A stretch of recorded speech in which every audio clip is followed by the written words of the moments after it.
Ok, amada familia. Bueno, los dejo con el Señor Adonis Julio, que es el que trae el mensaje de esta mañana en el nombre poderoso de Jesús, que sea el Padre usándolo. Amén. Bendición. Adonis, puede entrar. Buenos días, hermanos. El Señor les bendiga, les continúe bendiciendo cada día más.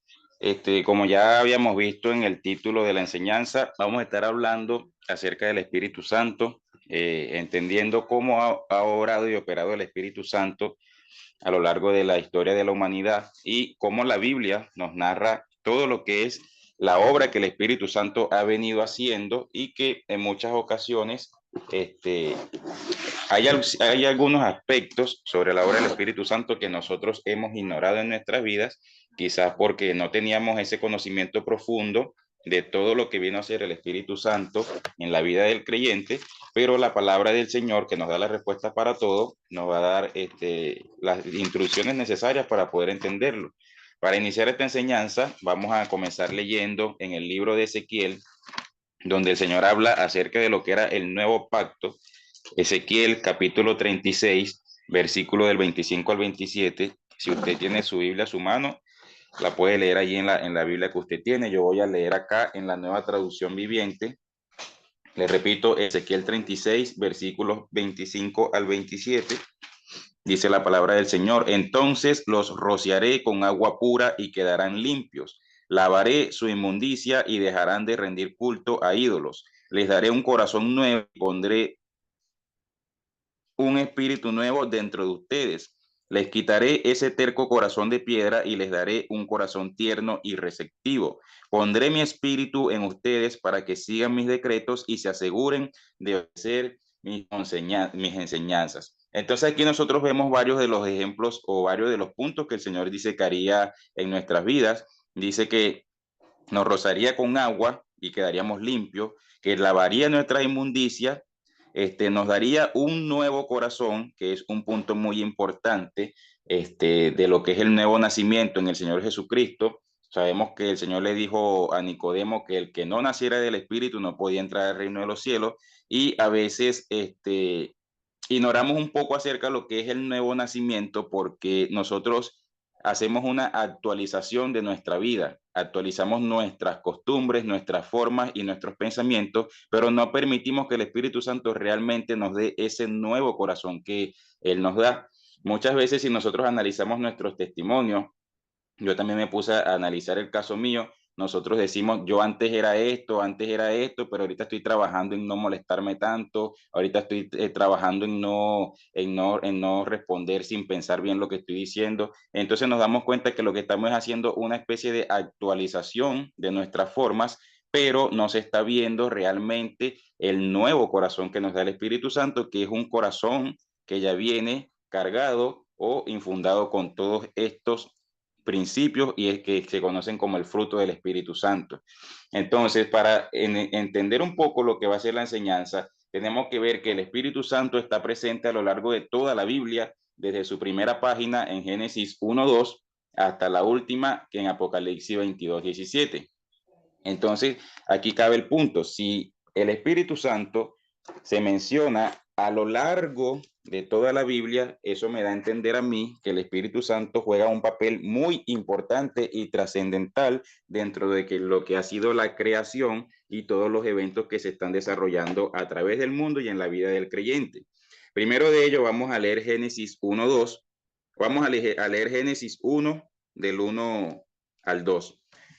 Lo voy a leer en la Biblia textual, que es más parecida a la Reina Valera. Dice: en un principio creó Elohim los cielos y la tierra, pero la tierra estaba desolada y vacía, y había tinieblas sobre la faz del abismo, y el Espíritu de Dios se cernía sobre la faz de las aguas. Entonces, aquí en Génesis 1:2, cuando lo leemos en la Reina Valera, dice que la tierra estaba desordenada y vacía, y el Espíritu de Dios se movía sobre la faz de las aguas. Entonces, para entender un poco acá lo que es el mover del Espíritu Santo desde la creación del universo, podemos ir a lo que es la terminología que se utiliza en el lenguaje original. Si vamos a lo que se conoce como el hebreo antiguo o el palhebreo, se utilizaba un término que se llama tohu, que significa sin forma. Por eso es que en la Biblia textual dice desolada.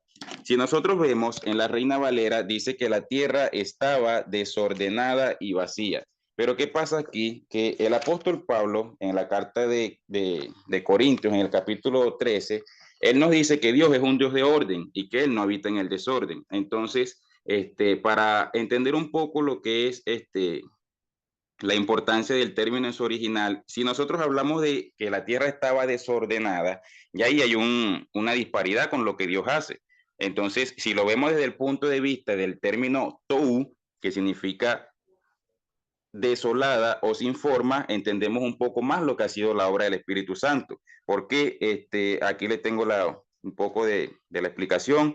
Desolada del hebreo toú, que significa sin forma, pero en este contexto la palabra desordenada, que tiene que ver con caos, no concuerdan con la perfección que caracteriza al Dios de la Biblia. ¿Puede acaso Dios ser creador del caos o del desorden? Obviamente no. Lo que Tou expresa aquí es el estado primogenio de la creación del universo y las entonces condiciones inhabitables de la Tierra similares a las existentes en el resto de los planetas de nuestro sistema solar. Las acciones creadoras hasta el 1.19 favorecen la traducción propuesta con Isaías 45:18. Entonces, nosotros vemos que según el término Tou no habla de que la tierra estaba desolada, es decir, que no tenía forma. Si nosotros seguimos leyendo todo lo que es el capítulo 1 y el 2, nosotros vemos que allí Dios se encarga de darle la forma a la tierra. Dios comienza a decir, sepárense las aguas de arriba de las que están abajo, sepárense las aguas de las tierras, comenzó a salir lo seco y Dios comenzó a crear vegetación, comenzó a crear la vida. Entonces, ¿qué entendemos nosotros? Que el Espíritu Santo lo que hace en nuestras vidas es que Él toma todo aquello que no tiene forma y comienza a construir lo que no había allí. Ejemplo, si en mi vida el amor no tiene una forma establecida en mí, el Espíritu Santo comienza a formarlo, que es el primer punto de su fruto. Si yo soy una persona que yo no encuentro paz en mi día a día porque las circunstancias de mi vida hoy en día están demasiado fuertes, me botaron del trabajo o tengo una enfermedad o una situación económica, una deuda muy grande y no hallo esa paz, el Espíritu Santo se encarga de darle forma, de moldear en mí, así como hizo con la tierra, la paz que yo necesito en mi corazón. Si nosotros estudiamos un poco lo que es la geografía del planeta Tierra, nosotros vemos que lo que es la capa de ozono tiene diferentes capas. Está la exósfera, la biosfera, la mesósfera, creo que se llama la otra, y cada una tiene su funcionalidad. Y hay una de ellas que inclusive tiene el uso, que ella lo que hace es que desvía los meteoritos que vienen hacia la Tierra, y es lo que nosotros vemos o conocemos como estrellas fugaces, que son esas piedras que vienen del espacio, que esa capa que tiene la capa de ozono las desvía para que no entren en contacto con la tierra. Entonces allí nosotros vemos la perfección que hizo el Espíritu Santo, que inclusive nos colocó un escudo natural ante estos peligros que vienen de afuera. El otro punto, que es donde dice que el Espíritu de Dios se cernía sobre la faz de las aguas, en la Reina Valera dice que se movía. El término cernía que se utiliza acá viene del hebreo merajefek, que significa revoloteaba. Este verbo se relaciona con el movimiento de las alas de un ave sustentándose sobre un mismo sitio, caso similar a lo presentado en Deuteronomio 32 del 9 al 15, y a su vez encontramos un caso similar en el Nuevo Testamento en el bautismo de Jesús en Mateo 3:16. Entonces vamos a ir a Deuteronomio 32 del 9 al 15 para entender un poco lo que es el término merajefek que se utiliza en el capítulo 1, versículo 2 de Génesis, que habla sobre lo que estaba haciendo el Espíritu Santo sobre la faz de la tierra en el momento en que le estaba dando forma.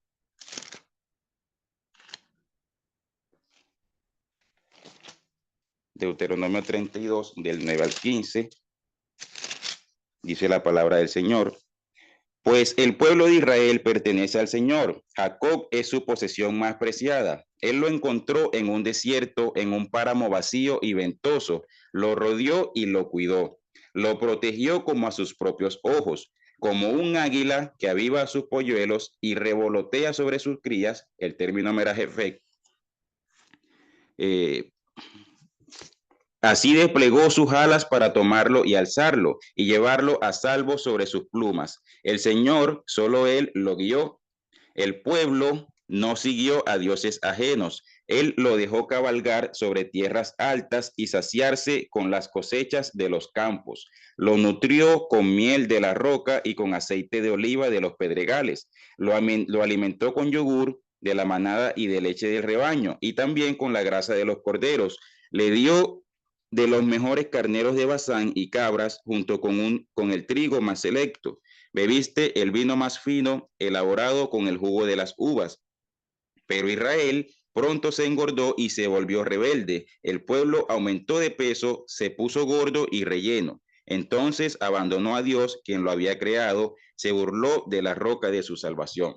Entonces, si vemos esta explicación acá, vemos cómo aquí narra el proceso que Dios hizo con el pueblo de Israel, donde lo crió o lo cuidó como si fueran las crías de este águila que se encarga de darle el alimento, de colocarlo en un lugar seguro, protegerlo en su nido, y hasta que tiene cierto tamaño, ella se encarga de todo lo que es el cuidado y la crianza de esta cría, hasta que la cría llega a un momento en que ya se puede valer por sí sola. Y acá nos dice la palabra que el pueblo de Israel, cuando se engordó y vio que tenía muchas posesiones, se volvió rebelde contra Dios y voltearon su corazón contra él, cosa que muchas veces le sucede lamentablemente a muchos hijos de Dios, que luego que reciben todas las bendiciones que Dios le comienza a dar, comienzan a alejar su corazón de Dios por ponerla en los bienes materiales. Otro ejemplo del término Merajefek, cuando vamos al Nuevo Testamento, vamos a lo que es el bautismo de nuestro Señor Jesucristo.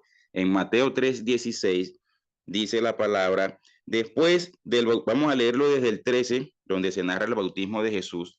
Luego Jesús fue de Galilea al río Jordán para que Juan lo bautizara, pero Juan intentó convencerlo de que no lo hiciera. Yo soy el que necesita que tú me bautices, dijo Juan. Entonces, ¿por qué vienes tú a mí? Pero Jesús le dijo, así debe hacerse, porque tenemos que cumplir con todo lo que Dios exige. Entonces Juan aceptó bautizarlo. Después del bautismo, mientras Jesús salía del agua, los cielos se abrieron y vio el Espíritu de Dios que descendía sobre él como una paloma.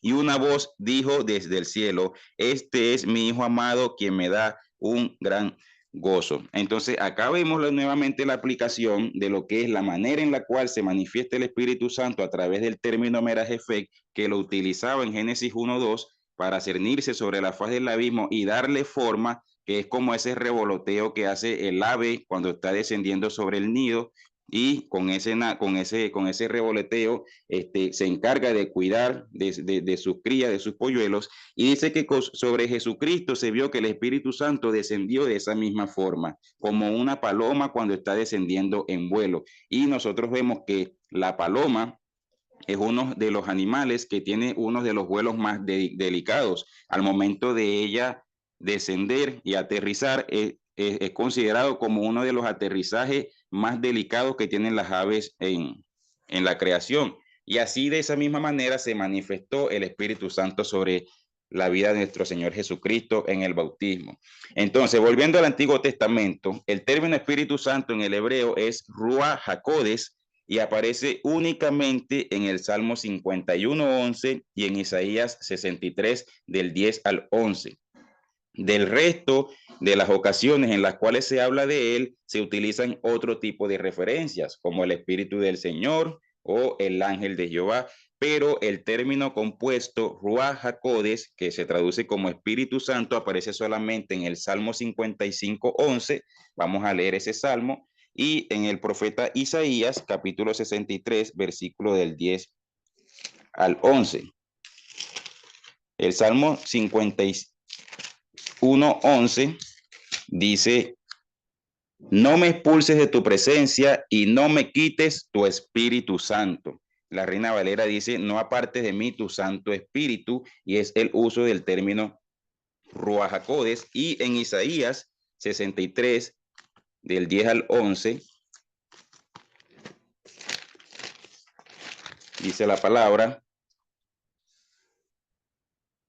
Pero ellos se rebelaron contra él y entristecieron a su Santo Espíritu, así que él se convirtió en enemigo de ellos y peleó contra ellos. Entonces recordaron los días de antaño cuando Moisés sacó a su pueblo de Egipto. Aquí vemos un poco lo que es el carácter de nuestro Señor con el Espíritu Santo, porque el Padre se toma muy en serio lo que es el Espíritu Santo que Él nos ha dado. Vemos que en la Biblia dice, habla sobre lo que es la blasfemia contra el Espíritu Santo, y dice que es el único pecado que Dios no perdona. Y aparte en la Biblia también nos dice que no contristemos el Espíritu Santo que habita en nosotros. Y acá vemos que el Señor dice que como ellos se rebelaron contra su Santo Espíritu y lo entristecieron, entonces Dios se convirtió en enemigo de ellos y peleó contra ellos, hablando acerca de lo que es el celo que nuestro Padre tiene tiene hacia su Santo Espíritu contra aquellas personas que actúan contra él. Entonces, ¿en qué posición me coloca esto a mí? Que yo como hijo de nuestro Señor Jesucristo, como hijo de nuestro Dios Padre Eterno, tengo que ser una persona que honre y glorifique la presencia del Espíritu Santo en mí, porque si yo soy hijo de Dios, yo tengo que tener celos por las cosas que mi Padre tiene celo, y la palabra me enseña que Él es muy celoso con el Espíritu Santo. Y también nos advierte que en los últimos tiempos vendrían muchos que blasfemarían contra el Espíritu Santo, enseñando doctrinas de demonios y engañando a muchos, inclusive hasta los escogidos. Entonces, este versículo de Mateo que acabamos de leer, cuando el Señor es bautizado, nos relata la manera en que el Espíritu Santo descendió sobre Jesús como una paloma. En el Antiguo Testamento tenemos un escenario donde se utiliza una paloma para validar la culminación de una obra realizada por el Padre. Y aquí estamos hablando del diluvio. Vamos a leer Génesis capítulo 8 del 6 al 12, porque esta historia nos relata un escenario profético sobre lo que se conoce hoy en día como las dispensaciones del Espíritu. Génesis 8 del 6 al 12 dice la palabra, lo voy a leer en la Biblia textual. Dice, y ocurrió al cabo de 40 días que Noé abrió la ventana que había hecho en el arca y envió al cuervo, el cual estuvo yendo y regresando hasta que se secaron las aguas de sobre la tierra. Luego envió de junto sí a la paloma para ver si había menguado las aguas de sobre la faz de la tierra. Pero la paloma no halló lugar de reposo y volvió a él, al arca, porque había agua sobre la faz de toda la tierra. Entonces él extendió su mano, la tomó y la metió consigo en el arca.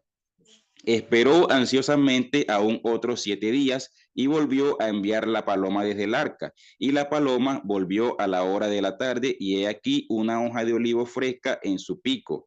Así entendió Noé que las aguas habían menguado de sobre la tierra. Esperó ansiosamente aún otros 7 días y envió la paloma, la cual no volvió más a él. Entonces vamos a analizar acá cuáles son los puntos de lo que se conoce como las dispensaciones del Espíritu Santo, o las 3 maneras de las cuales el Espíritu Santo se ha estado manifestando sobre la humanidad. Y el primer punto lo tenemos en el versículo 9, que dice que la paloma no halló lugar de reposo y volvió a él.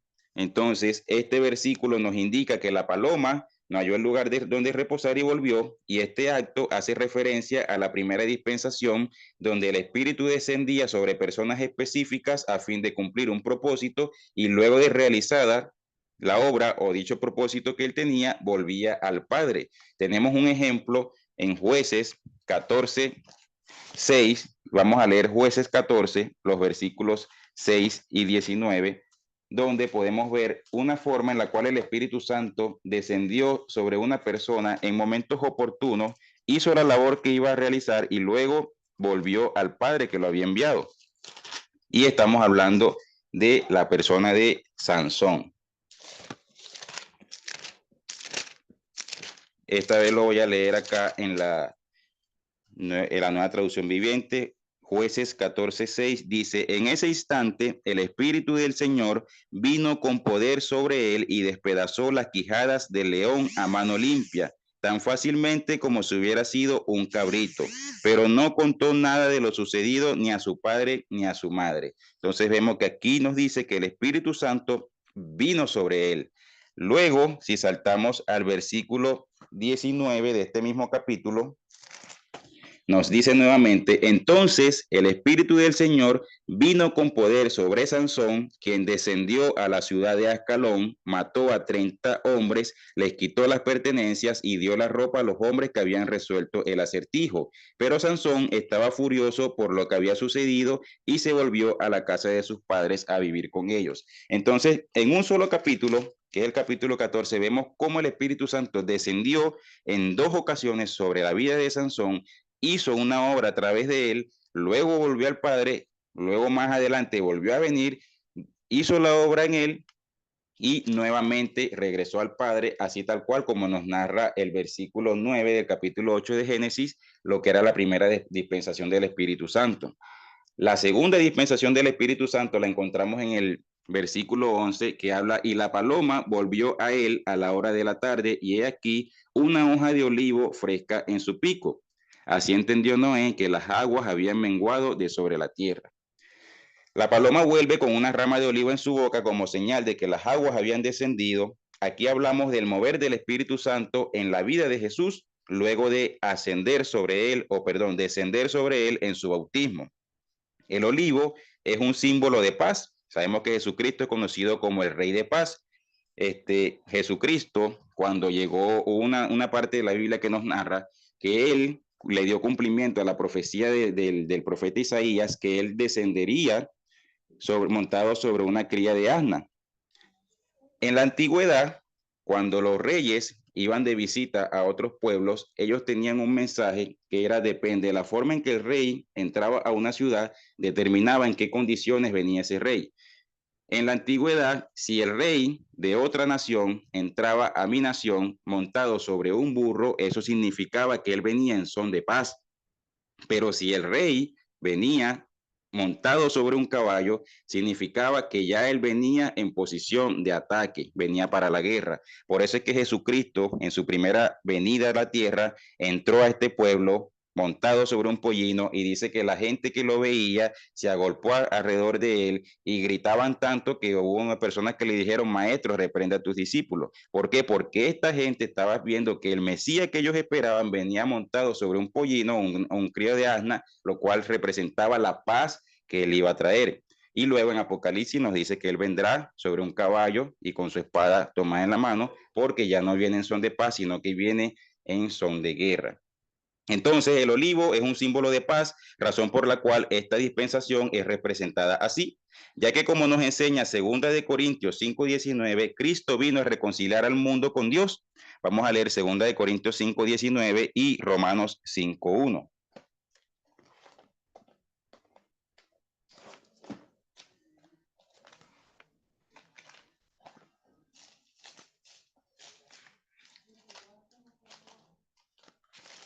Un momento mientras consigo acá las citas. 2 de Corintios 5:19 dice la palabra: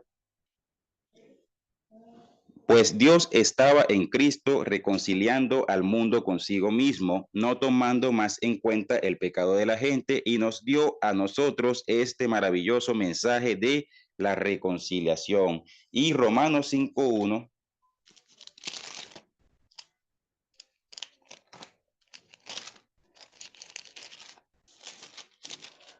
dice, por lo tanto, ya que fuimos declarados justos a los ojos de Dios por medio de la fe, tenemos paz con Dios gracias a lo que Jesucristo nuestro Señor hizo por nosotros.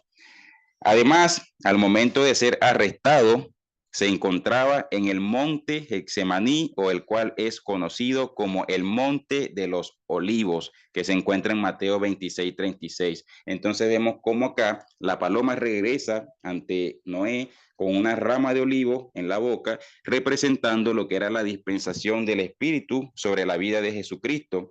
En el libro de Juan, Jesús, en el capítulo 14, tiene una conversación con los discípulos en la cual él les dice, él está hablando de cuando él enviaría al Espíritu Santo, y él le dice, el cual está con vosotros, pero estará en vosotros. Ese juego de palabras donde el Señor Jesucristo les dice a ellos, está con vosotros, está haciendo referencia eso está en Juan 14:17, dice, el Espíritu de la verdad, el cual el mundo no puede recibir, pues no lo ve ni lo conoce. Vosotros lo conocéis porque mora con vosotros y estará en vosotros. Este uso de palabra, mora con vosotros, está haciendo referencia a la presencia del Espíritu Santo en la vida de Cristo, en esta dispensación que él está representando, y dice, y estará en vosotros, haciendo referencia a lo que sería la tercera dispensación, que ya vamos a ver, que es la dispensación donde el Espíritu Santo viene a habitar sobre la vida del creyente. Pero Jesucristo más adelante le dice, pero es necesario que yo me vaya, porque si yo no me voy, él no puede venir. Entonces aquí entramos a lo que se conoce como la tercera dispensación, que la encontramos en el versículo 12. Déjeme regresar un momento al Génesis, que habla sobre lo que es el mover del Espíritu Santo hoy en día sobre la vida del creyente. Sabemos que la palabra dice que nosotros somos templo y morada del Espíritu Santo y